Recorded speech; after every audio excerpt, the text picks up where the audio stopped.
Just to be clear with interlinking, so when you publish a new article, do you go back into older related articles and you'll put a link in there somewhere pointing to this new article? Absolutely. Every time, that's part of our SOP for adding new content to any website. So we do the keyword research, we get the article, we write the article or have the article written, we, put it up and make sure the on page is all set up good and all that stuff. And then, after that's all done, we go and publish the article and we go back and we'll say, okay, we need to now add links to our new article from, let's say, depending on the size of the site, maybe, a minimum of 3 other articles, or maybe it's 5 other articles, whatever you want to do. But, go find other articles on your website where it makes sense to add new links from, and yeah, do that. That's absolutely, I consider that like a absolutely crucial part of the whole thing. Do you have anything to add on that, Nick? Yeah, well, I guess I'll ask you a question because, when a lot of newer people are looking into interlinking, they get confused. And so, hypothetical, you've got a 100-page site, right? And you put up a new article. About how many interlinks are you trying to get typically? I feel like as a newer person, that might be a question that kind of confuses a lot of people. I don't really look at like I want like, so there has to be like an absolute minimum of like 1 or 2, like an absolute minimum of 1 or 2. On a 100-page site, I'd probably even say like 5. Yeah, so You know, realistically, I'm going and I'm adding wherever it makes sense. And so what I'll do is I will I'll just go into Google. I guess I can just do, so I can go like site colon sirlinksalot.co guest post. Just want to make sure I'm not pulling up anything bad. All right. So I just use I use Google to find the stuff to interlink from, just because their search engine's better than the search engines built into your website a lot of times. yeah, that's a Um, good idea. so yeah, I just go, you use a Google operator here, site colon, and then you do your site name, and then you type a keyword in basically. And so if I had a new article about guest posts or something, and I wanted to find other articles that we had that talked about guest posts, yeah, just do this, and this will go. So I've got 149 results here, of different pages on our site which have the word guest post in them, which I can go out and grab and see basically just which ones I want to add to. Um, yeah, it's not really a hard thing to do, and the benefits of it are great. And it's part of the we have a high authority. For example, just Sir Links a lot. Sir Links a lot is a high authority site, and so stuff probably, even if we didn't interlink to it, stuff would probably index pretty quickly. But let's say you kind of weren't like a super high authority site or whatever. All this interlinking and stuff, it's definitely going to help out with your indexing. It's also going to help with your ranking. Yeah, just definitely something not to skimp on. Super important stuff. Anything else, Nick? No, I think it's good that you touched on, like, it can be easy to conceptualize, getting 5 interlinks on a 100-page site. But if you've got like a 5 to 10 page local site, then maybe you're a little bit more confused. And maybe 1 or 2 interlinks would make more sense there, right? Yeah. Also, if your website's pretty niche down, then don't overthink how relevant the post has to be to get an interlink. I mean, if you think about naturally, um, there's different backlinks and different types of articles for all sorts of reasons. They don't all have to be completely niche down. However, adding relevance is always a good recourse of action when you're trying to maximize, what you're doing from a SEO perspective, which is, gaming a algorithm.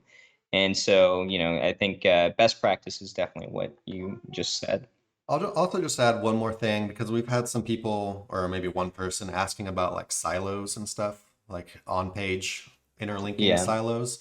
And what I was telling them was, I really feel like the whole idea of silos, whatever, is kind of an older idea that's kind of faded in well, strict silos where they were very strict about this can only link to this, and we're I really remember, yeah, when that was like all the rage, just being, I was a newer SEO and I was so confused by it. yeah, I was confused by it And too. in turn, I think like, if you've gotten there, then what you really need to imagine, like when you're doing your on page, the only silo that matters is that the stuff you want found in the SERPs is crawlable. And you do this with menus, with hub pages, etc., right? So the idea is to create a web of inner links that these crawlers are constantly going through. They're staying on your site and kind of building a profile of what that site's about. So you want connectivity, right? And that can be very random. It's perfectly okay. As far as structuring silos, which is what people used to talk about, where you're like keeping specific niches under specific topics and you're never interlinking between them, that looks a lot less natural from the perspective of a real website that's not, imagining how to game the system. And so, yeah, interlinking, as far as siloing goes, I think that's an antiquated kind of Yeah. idea. Yeah, But it's an older idea that's kind of dropped in favor of interlink to and from stuff that makes sense. yeah, but I So, will say, properly categorizing things. So, like if you're using WordPress, your categories pages can be very valuable to manipulating the SERPs. And that is because you've got things niched down, very categorized, very linear, like in the sense that, okay, we're crawling this section and this is what goes under this section. Google does like to see that. However, that's not really, just that's not the siloing that people used to be talking about.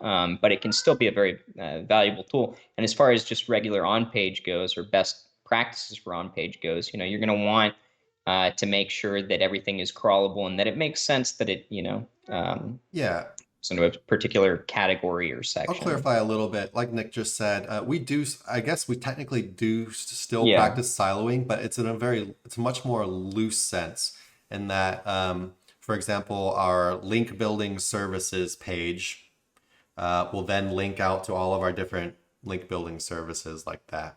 And in theory, you'd want to link back up to your the category as well.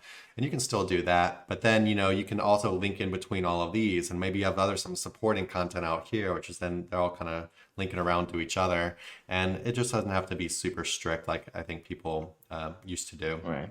So yeah, maybe you can think about like loose silos or whatever, but in general, just link to stuff that makes sense, and you should be good, and just be doing some kind of interlinking, and you're gonna be doing good. Rather, don't have to think about it too hard, I don't think. Um, all right.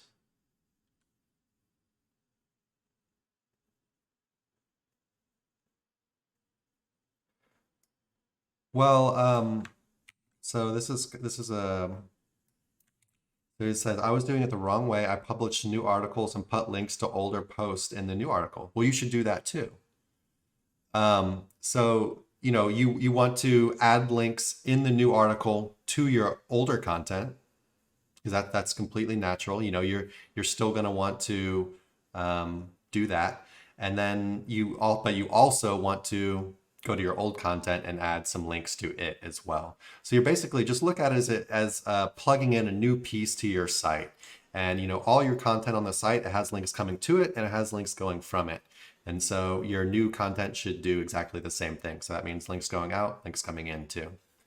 So if you don't put, so it's always supporting content, but adding those links to your old articles, you're now then kind of like boosting them because you've added new supporting content for those articles. So this is so like we have our guest posting page, right? By our guest posts, we write a new article, why guest posts are great for SEO, something like that. So now we're going to want to link to our guest post page, and so that not only does it going to drive traffic, if this thing ranks, it's going to drive traffic to that page, but Google also just sees this as you're expanding on the content of this page. You're diving into the guest post subject a little bit further and just kind of fleshing it out a little bit more for your readers. So definitely want to link to your old content as well. Hey everybody, thanks for watching. Be sure to check the description below for links to our blog for more info on this topic, along with a bunch of other cool stuff like case studies, our Facebook community, and our link building services. And like always, remember to like, comment, subscribe, and turn on the notification bell if you enjoyed the video. Thanks and happy ranking.